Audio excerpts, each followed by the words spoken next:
Hey,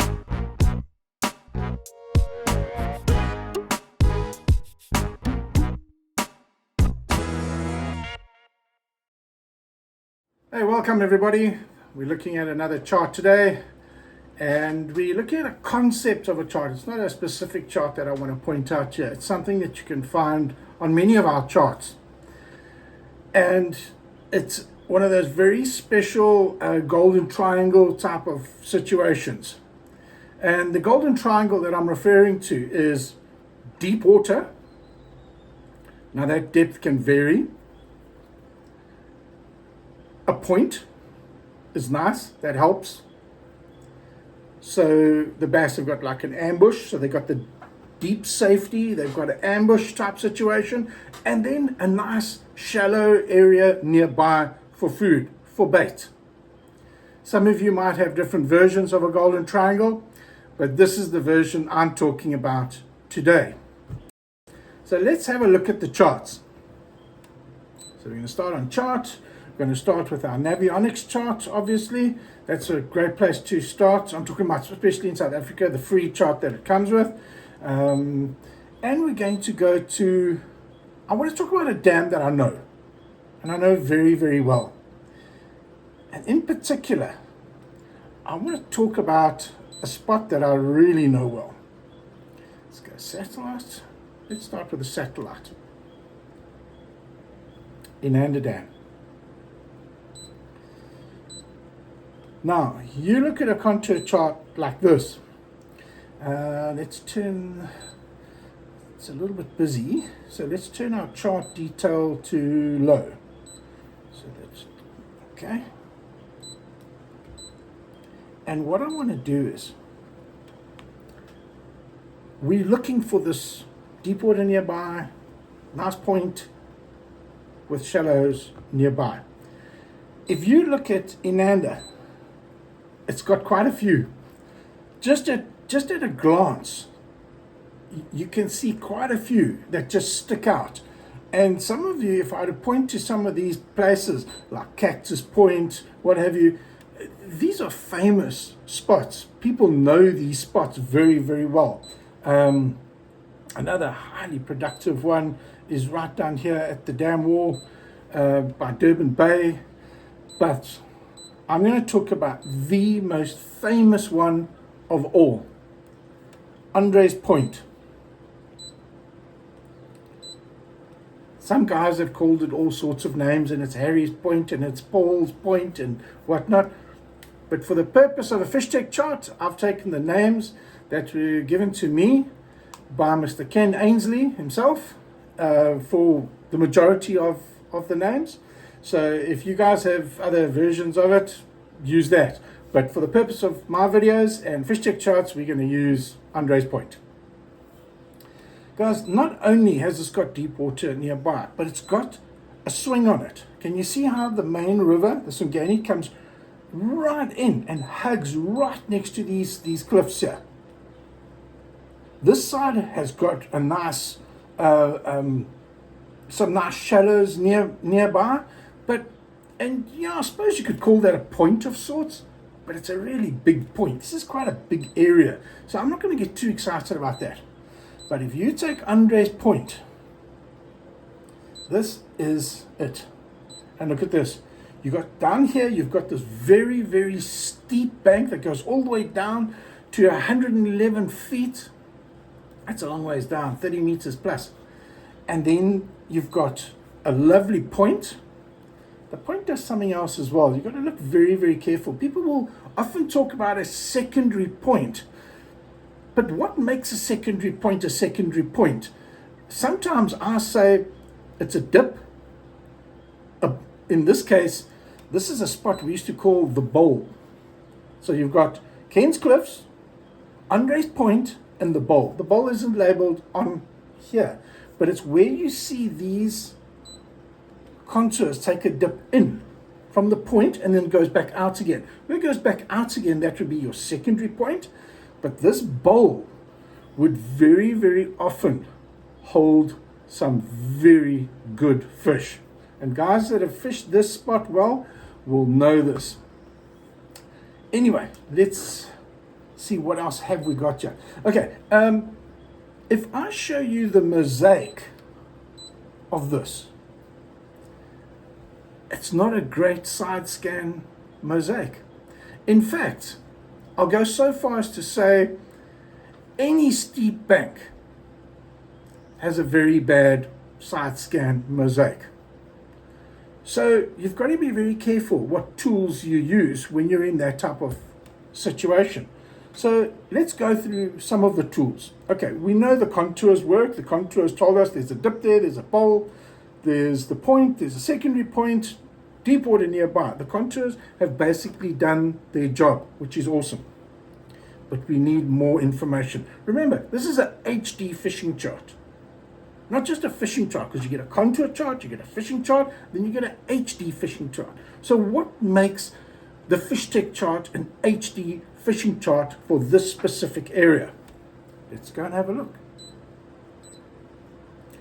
Let's see if any of our side scans give us anything interesting. You can see this was manually driven back in the day. This isn't autonomously driven out. But I'll be honest with you, even if it was autonomously driven out, this would be a challenge. This is a hell of a point.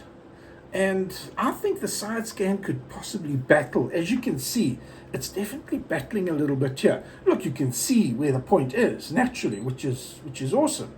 But hang on, it does show you something. Let's just see if there's a better one. Let's take the very first one. Wow, guys. This was mapped with when Garmin side view came out, when it first came out. So this was one of their first versions of side scan, or their version, side view. It wasn't great. It had this incredible range, but very, very poor resolution, as you can see. Let's see if there's another one. That's the one we've just looked at now. That I love. Strangely enough, there's this big black patch in the middle, which I hate, but there's something in there that's very, very valuable. But let's see if we can find something else quickly. No, that is it. That is it. Ultra HF 2019. What happened there in 2019? Nah, nothing. Wait. Ooh. Pardon me. There we go. That's the one we want. Guys, this is the thing about a FishTec chart. Don't just get stuck in a rut using one specific chart. In many of our charts, we've got multiple charts. We've got sediments, we've got satellites, we've got low-level satellites, we've got sometimes a satellite HD, we've got aerial HD, we've got elevation, we've got mosaics, we've got ultra HF. It just goes on and on and on. Okay? You're spoiled for choice, but sometimes you've got to look for it. A chart is sometimes like reading a really, really good book. Yes, you can go into ChatGPT and say, give me a summary of this book, but you're going to lose a lot of what the book is really about and the feeling behind the whole thing. And charts are sometimes the same thing. Give your chart the chance to show you these magical things. And I'm just looking at one right now. This section where the cursor is now, that's known as the bowl. What happens is, when the fish feel threatened, they go and sit down here in the very, very deep water. They move down here. Otherwise, they come up. They come up to there's a whole lot of trees. There's a whole lot of timber here, which is really awesome. I wish I had a photograph of this Andres Point somewhere. I might put it, let me find the photograph of Andres Point, and I'm going to put it in the video. So, somewhere in here, I'm going to show you what it looks like from the air with a drone. Not a map, just a single photograph. Okay, there's your main point, your main Andres Point. Then you've got this bowl. You see how it clips in here, which is awesome. Then there's your secondary point. Can you see the secondary point? And boom, there's a tree. Now, unfortunately, when the droughts hit us in 2016, this tree got exposed. And now everybody knows about it. But let me tell you, before everybody found out, spotted that tree for the first time, the amount of fish I lifted off that tree big fish was just incredible. In fact, talking about my own experience on Andres Point, one Christmas, we went out for a last fish of the day. It was just starting to get dark, and all of a sudden this big storm hit, a massive storm. And the storm broke and it cleared, and there was still a little bit of light left. And some of my friends that were camping with us, we all jumped on the boat and we went to Andres Point. Within 20 minutes to 25 minutes, we got 4 fish over 4 kgs. And I said, guys, now it's really getting dark. Everybody's on a high. Everybody wants to celebrate. And we went back to the camp and had an awesome Christmas evening with our families at the dam camping. And the very next morning, everyone was like, there, John, let's go. I'm like, okay, in the boat. Now, this is less than 12 hours later, right? Less than 12 hours later. It's summer, so the sun comes up real early. Back on the water, back to Andres Point. And guess what? Another 4 fish over 4 kgs. The one we definitely hooked the night before, late evening, definitely, because it had quite a distinctive little mark on it.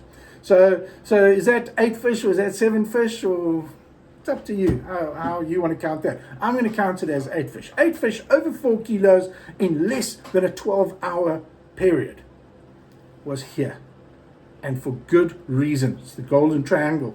The deep water right here, this point over here, secondary point over there, this bowl effect over here, and then these nice big flats with little stumps and whatnot for the bait fish, and there's some weeds over here where the bait fish are in. It's just the perfect spot. Let's see if we've got another chart that we can use for this. I've got an Inlander HD. Now, this is a satellite chart. The calibration is somewhat off, as you can see. But we've learned to work with this. We just know we need to shift, okay? What I like about this satellite chart, not just that it's quite, this is about the highest quality I've ever seen on a satellite chart, or specifically for South Africa, because if I change that to a normal satellite, look what it looks like. Chart options, full. That's what a normal satellite chart looks like. And if you're very, very lucky, you do a lot of looking, you might just find an HD one like that, which is really cool. But another thing I like about this, it was on a very sunny day that the satellite took this image. And it was quite, I would say it was winter, because you got north and the sun must have been quite low, so not very vertical. East, west, we got some really nice shadows. So I would say this satellite took the shot in winter, and that's why we've got these beautiful shadows on these rocks like needles. What did the Portuguese call it? The agalas. Some of you that know Cape Agalas, it's the same thing. It's the needles. And this is a similar type of effect, maybe not quite, but anyway. So it's the shadow. So it's giving us a little bit of the benefit what we get from side scan, because remember, what makes side scan? The initial shadow, or whereas initial primary echo, or the shadow? It's the shadow. It's the shadow. That's what is the magic. Let's look at Aerial HD. Okay, now this is mapping with a drone, so it's very, very high definition. It was a bit of an overcast day, so unfortunately we don't have many shadows, and the detail is there. It's nice that it shows the main point, because remember, that's got some nice, got a nice bit of timber on it. Let's see if we've got any photographs. Yes, I think we do. There, can you see it? You see those old trees there? That also sometimes holds bait, or very small bass. And the big bass know it. And that's an easy snack for them. Look, they still got to negotiate around the tree and chase after these small bass and what have you.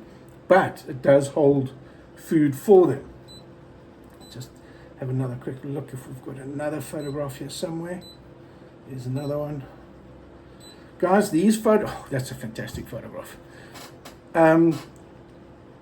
This Enander chart, I think it has 3,900 and something panoramic photos around the whole dam, taken at various levels. So really, spend your time looking at some of these pictures, because you will really find some interesting stuff here. I mean, if you just look at that, look how gnarly that is. There's those very steep cliff that you can see there, those sort of that needly type of effect, more rock, a clay with a little sharp ledge on it, all this timber here. Just absolute cracker stuff. See, same spot. Looking at it from a slightly different angle. Oh, there's another one. Again, same sort of thing. But you can see the beginning of the bowl. Now, this is in the bowl now, okay?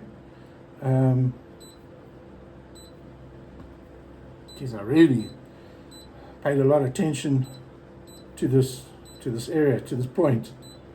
I think it's because of our history. Okay, watch out for things like this.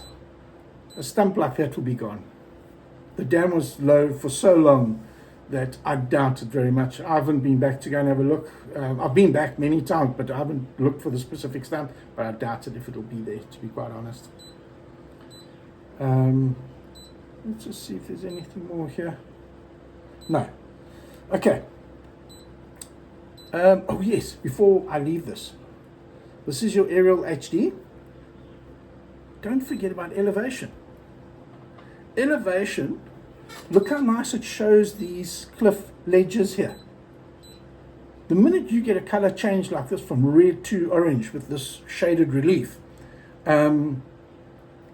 you know that's almost a vertical face, as you can see from those photographs, those panoramic photos. But look at the detail that it gives you on subsequent ledges and levels and what have you. Look at that. Okay, now I know what that is. It's that tree.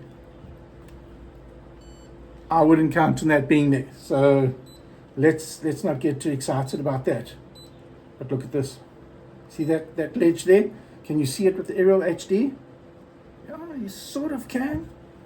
Another classic point, ledge. I must be careful what I say here. Not a point, but a point of interest for this area. Just another thing that adds to the absolute beauty of this area, which is incredible. And wherever you do have this elevation, which is like a form of LiDAR, use it.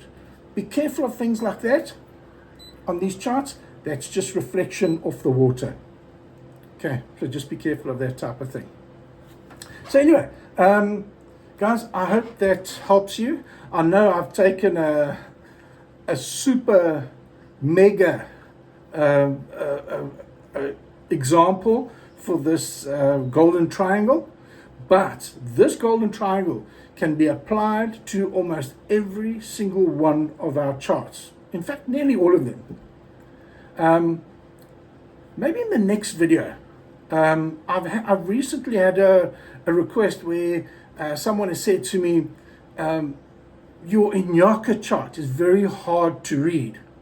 Now, I went and had a look at the Inyaka chart yesterday, and I just went around the dam, and at first glance, I was like, this is terrible.